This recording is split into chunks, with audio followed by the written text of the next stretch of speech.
भाभी की सौतन पार्ट 1। माँ, भाई ने इस लड़की से क्यों शादी की? मुझे ये अधीरा बिल्कुल पसंद नहीं है। बेटी, अब क्या कर सकते हैं। मैं भी तुम्हारे भाई की शादी इस लड़की से नहीं कराना चाहती थी, लेकिन समर्थ की जिद के आगे मुझे झुकना ही पड़ा। समर्थ ने अपनी पसंद की लड़की अधीरा से शादी की है, लेकिन उसकी माँ मंजू और बहन सौम्या को अधीरा बिल्कुल पसंद नहीं है। समर्थ की माँ ने तो अपने बेटे के प्यार के आगे अपना सर झुका लिया और दोनों की शादी करवा दी, लेकिन सौम्या ने अभी तक हथियार नहीं डाले थे। वो अभी भी अपनी भाभी को घर से निकालने की हर मुमकिन कोशिश कर रही है। बहू, ओ बहू, आज चाय मिलेगी या नहीं? लाई माँ जी। एक तो समर्थ भी न जाने कहां से इस लड़की को पकड़ कर ले आया है। हर काम ऐसे करती है मानो हाथों में मेहंदी लगी हो। लीजिए माँ जी चाय। अच्छा, तो ले आई तू चाय। मुझे तो लगा था कि तू सुबह की चाय दोपहर के खाने के बाद देगी। माँ जी, दूध वाला लेट आया था, इसलिए चाय बनाने में लेट हो गई। इतने में सौम्या वहां आ जाती है। माँ, मैं अपनी सहेली देविका से मिलने जा रही हूँ, शाम को आऊंगी। सौम्या, मैंने तुम्हारे लिए नाश्ता बना दिया है, पहले नाश्ता कर लो फिर चली जाना। मुझे आपके हाथ का बेस्वाद खाना नहीं खाना। मेरी सहेली देविका बहुत अच्छा खाना बनाती है, मैं उसके यहाँ खा लूंगी। ओके माँ, बाय, मैं चलती हूँ। सौम्या के जाने के बाद मंजू अपनी बहू पर चिल्लाते हुए कहती है, बहू, तूने इतनी बुरी चाय बनाई है, इससे अच्छा तो तू जहर पिला देती, कम से कम वो मीठा तो होता। अगर मेरे बस में होता तो चाय की जगह जहर ही दे देती। कुछ कहा तूने? अब नहीं माँ जी, मैं दूसरी चाय बना देती हूँ। रहने दे, मैं जा रही हूँ अपनी बहन के घर, तो घर का सारा काम करके रखना, शाम तक आ जाऊंगी। और हाँ, रात के खाने में कुछ अच्छा बना लेना। मंजू अधीरा पर हुक्म चलाकर चली जाती है। अधीरा बड़बड़ाती हुई किचन में जा रही होती है कि तभी समर्थ वहां आ जाता है। अधीरा, नाश्ता लाओ जल्दी से, ऑफिस के लिए देर हो रही है। क्या करोगे नाश्ता करके? किसी को भी मेरे हाथ से बना खाना पसंद नहीं आता, आप भी बाहर ही कर लेना नाश्ता। लगता है माँ और सौम्या ने फिर तुमसे कुछ कहा है, तभी तुम्हारा मूड इतना खराब है। तुम माँ और सौम्या की बातों का बुरा मत माना करो। मैंने माँ के खिलाफ जाकर शादी की है ना, इसलिए वो तुमसे कुछ उखड़ी उखड़ी रहती है। लेकिन मुझे पता है, जिस तरह तुमने मेरा दिल जीत लिया, उसी तरह तुम माँ और सौम्या का दिल भी जीत लोगी। बातें बनाना कोई आपसे सीखे। अब आपको ऑफिस के लिए देर नहीं हो रही? हो तो रही है, लेकिन सोच रहा हूँ सौम्या और माँ घर पर नहीं है, तुम दिन भर अकेली घर में क्या करोगी?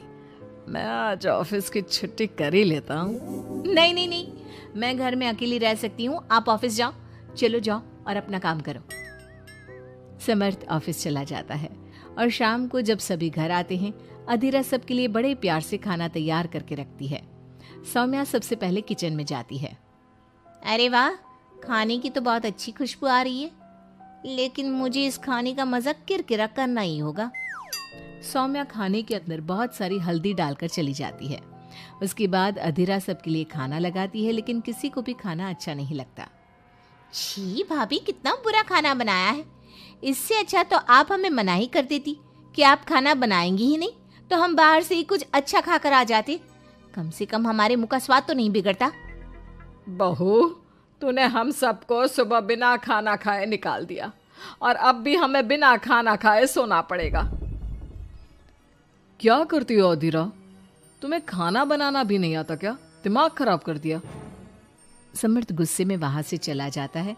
उसके पीछे पीछे सौम्या भी जाती है। भैया, हमने आपसे कितना मना किया था कि इस लड़की से शादी मत करो मत करो, लेकिन आपने हमारी एक नहीं सुनी। आप मेरी सहेली देविका को तो जानती हो ना, सुंदर होने के साथ साथ हर काम में माहिर है। सौम्या देखो, मैं वैसे ही परेशान हूँ, तुम मुझे और परेशान मत करो, जाओ यहाँ से। सौम्या ने समर्थ के दिल में अधीरा के लिए नफरत डालने की कोशिश की। अगली सुबह अधीरा जल्दी सोकर उठी और सबके लिए नाश्ता बना लिया, लेकिन समर्थ बिना कुछ खाए ही ऑफिस के लिए निकल गया। सौम्या भी ये सब नोटिस कर रही थी। उसने देविका को घर पर बुला लिया। देविका, आज भैया बहुत गुस्से में है, आज तुम ऐसा खाना बनाओ कि भैया उस अधीरा की तारीफ करना भूल जाए। सौम्या, तुम ये सब क्या कर रही हो? तुम्हारा भाई शादीशुदा है, वो कभी मुझसे शादी करने के लिए तैयार नहीं होगा। लेकिन तुम तो भाई से पहले से ही प्यार करती थी ना। हाँ करती थी, लेकिन ये उन दिनों की बात है ना। चुप रहो तुम। अगर तुम्हें भैया को पाना है तो तुम्हें वही करना होगा जो मैं कहूंगी। सौम्या ने जैसा जैसा कहा देविका ने वैसा ही किया। देविका ने बहुत ही स्वादिष्ट खाना बनाया। शाम को सभी लोग इकट्ठा हुए और सबने एक साथ मिलकर खाना खाया। इतना मजेदार खाना खाकर सबने देविका की खूब तारीफ की। समर्थ ने अपनी पत्नी को ताना देते हुए कहा, अधीरा, देविका ने कितना अच्छा खाना बनाया है। तुम्हें देविका से खाना बनाना सीखना चाहिए। अब तो ये रोज की बात हो गई।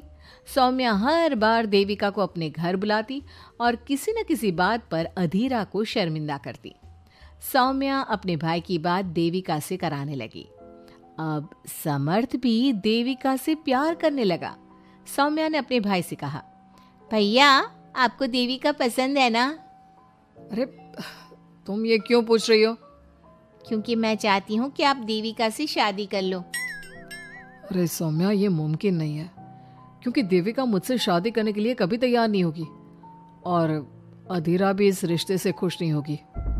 आप देविका की चिंता मत करो, उससे मैं बात कर लूंगी। आप बस अधीरा भाभी को समझा दो।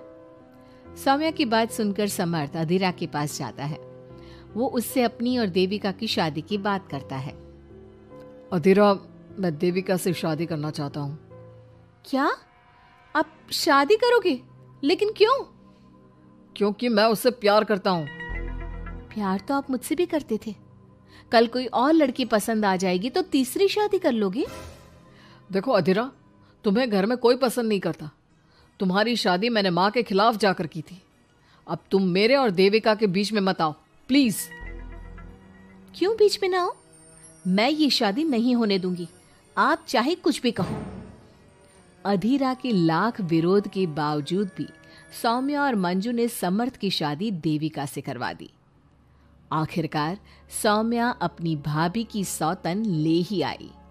शादी के बाद देविका ने घर में आते ही घर वालों के साथ कैसा सलूक किया और अधीरा के साथ क्या हुआ, ये सब जानने के लिए इंतजार कीजिए हमारे अगले एपिसोड का।